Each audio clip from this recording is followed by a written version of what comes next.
Another way we can rewrite function is by composing a function. So right here, what we mean by composing a function is that my one function is the input of another function. So what we mean by that is, for instance, I have the function f of x. Instead of x, my input would be another function where here's g of x. So the way we will look at this is my input function here is g of x. So the first thing I'm going to say, okay, I'm given f of x is equal to 2x plus 1. My g of x is 3 minus x. So I am going to just now replace things. So f right here is going to stay the same.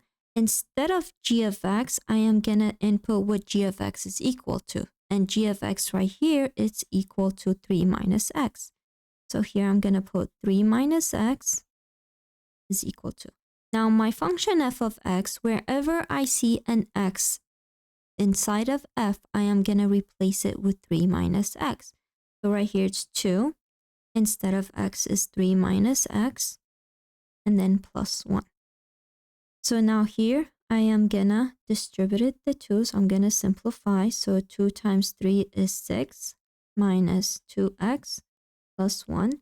Combine like terms, 6 plus 1 is 7 minus 2 of x.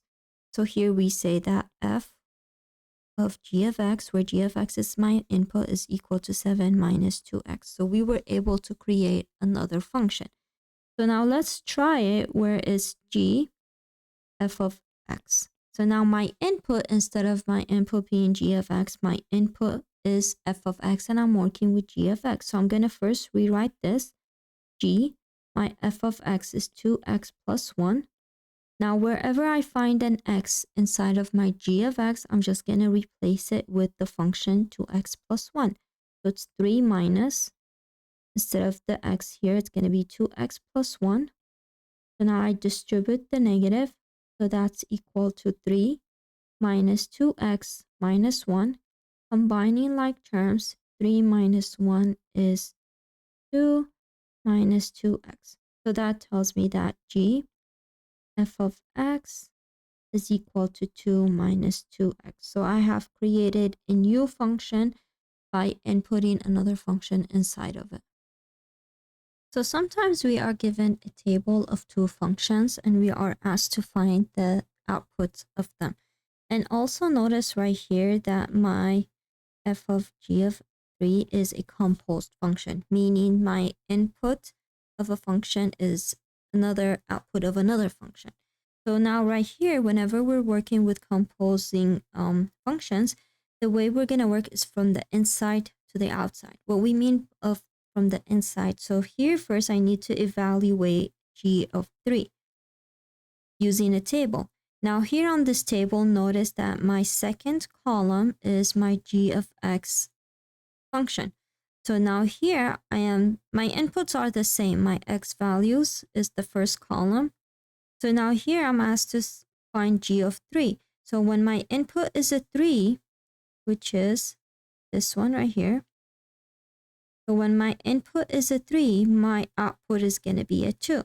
So g of 3 is equal to 2. Now I'm going to go back to f of g of 3, but instead of g of 3, I'm going to put the output of what I obtained from g of 3. So now this is f of 2. And now I locate my input value 2. And now I look at my f of x function. So when my input is a 2, my output is an 8. So f of 2 is equal to 8. So now here I say that f of g of 3 is equal to 8. So now let's look at the other one, g f of 3. So the first thing here, I'm going to evaluate my inner function, which is f of 3. So now here, I am going to look at my input when it's 3. And now I look at my f of x function. When I input 3 into f of x, I obtain a 3. So f of 3 is equal to 3. Now I input my finding of f of 3, and instead of f of 3, I'm going to put 3. So now here, I look at 3 again, but now I look at g of x. So at g of x, when I input a 3, I'm going to get a 2. So g of f of 3 is equal to 2. And that's how we find values when we have a table. So right here, I am given two graphs. I am given g of x and I'm given f of x. So now here I am asked to find f of g of 1. So the first thing is, again, I'm going to work on the inside function, which is g of 1. And now right here, since I'm working with g of 1, I am going to look at the graph of g of x. So here at g of x, my input is a 1. So I'm going to locate where my 1 is.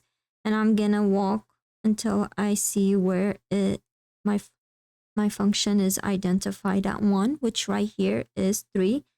So when my input is a 1, g of 1, my output is going to be a 3. So now that output of g is going to be now my input for the function f. So now here I concentrate on f of x. When my input is a 3, I locate where 3 is at, and I'm going to see where it's defined at, and it's defined at 6. So f of 3 is equal to 6. So now right here, my f of g of 1 is equal to 6.